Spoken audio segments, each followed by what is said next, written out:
Hunter x Hunter fights go crazy, and if you have read or watched the series, then you would for sure agree. But why are the fights so good, and what makes them stand out compared to the numerous other fighting animes out there? After brewing up some ideas in the lab of doom, I figured out why these fights are so good, and the reason is the unconventionality of each fight. If you're sitting there wondering like, what is this bald head on your screen yapping about, then just sit tight because I'll explain it.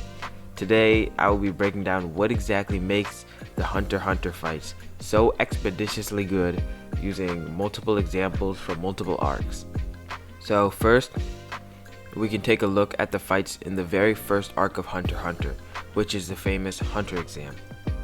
In this arc, there is a moment when Killua, Gon, Leorio, and Kurapika are taking turns fighting their one-on-ones against some crazy prisoner guys that all have absurdly long sentences. These fights are all consecutively happening, one after another, but each of them have a unique spin to them that makes each of them stand out in different ways.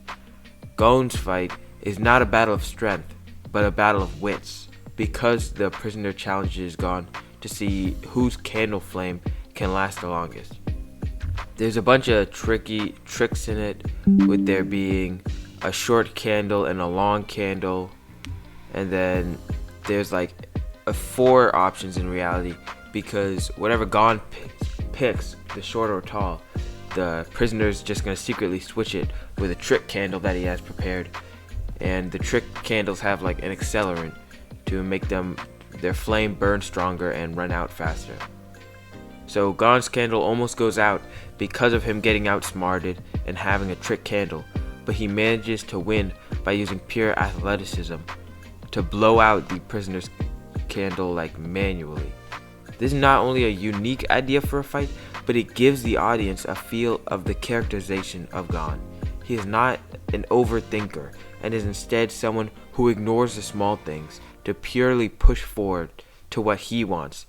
This seems like a small trait at the moment, like a small little tidbit of his character, but in arcs like the Chimera Ant arc, we see truly how dangerous this unyielding personality trait really is.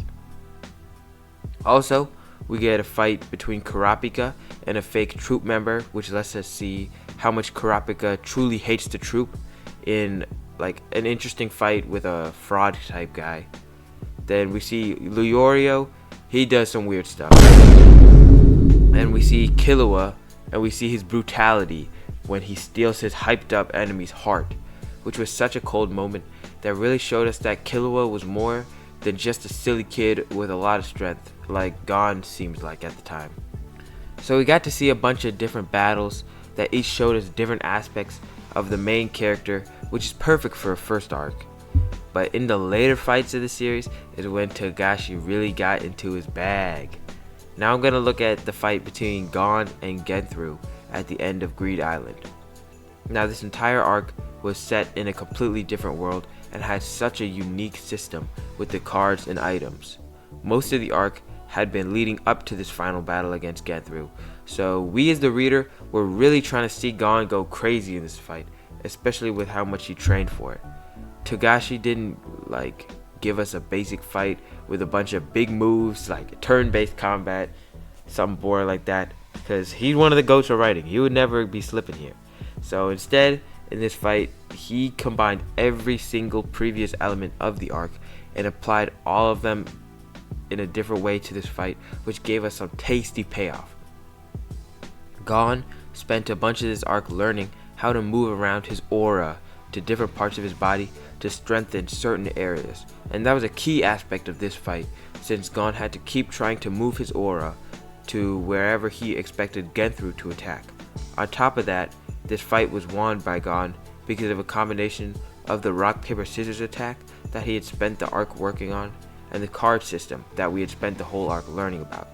He literally used every single element that us readers had seen in this arc for this fight, which made it so interesting, so fun, and so unique. Yo, real quick, shout out to this guy. I appreciate him, man, and I'm gonna try to up the quality of content on the channel as I move forwards. Alright, back to the video. So now I'm gonna get into a real juicy fight. This one is one of my favorites in the series, and I'm talking about the battle against Yuppie, who is my favorite member of the Royal Guards. Now this was not an average fight of a bunch of strong guys fighting a super strong guy. Instead, it was a bunch of guys with unique abilities fighting an unbeatable guy.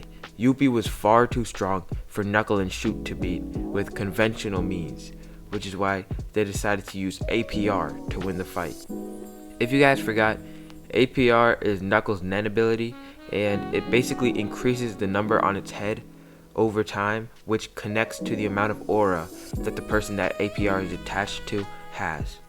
If APR accrues enough interest over time, then the number will become bigger than the victim's total amount of aura, which will make them bankrupt and unable to use Nen for like a month or so.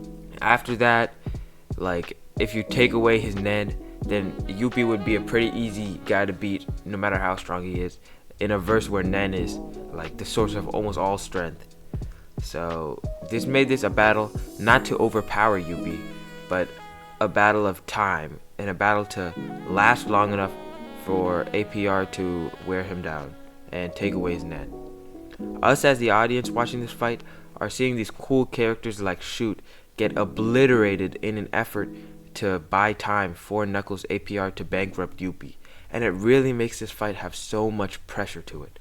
This fight also has so many extra elements to it that make it interesting, such as the numerous characters that appear to fight Yuppie at times, such as Killua, and the character development that Yuppie goes through.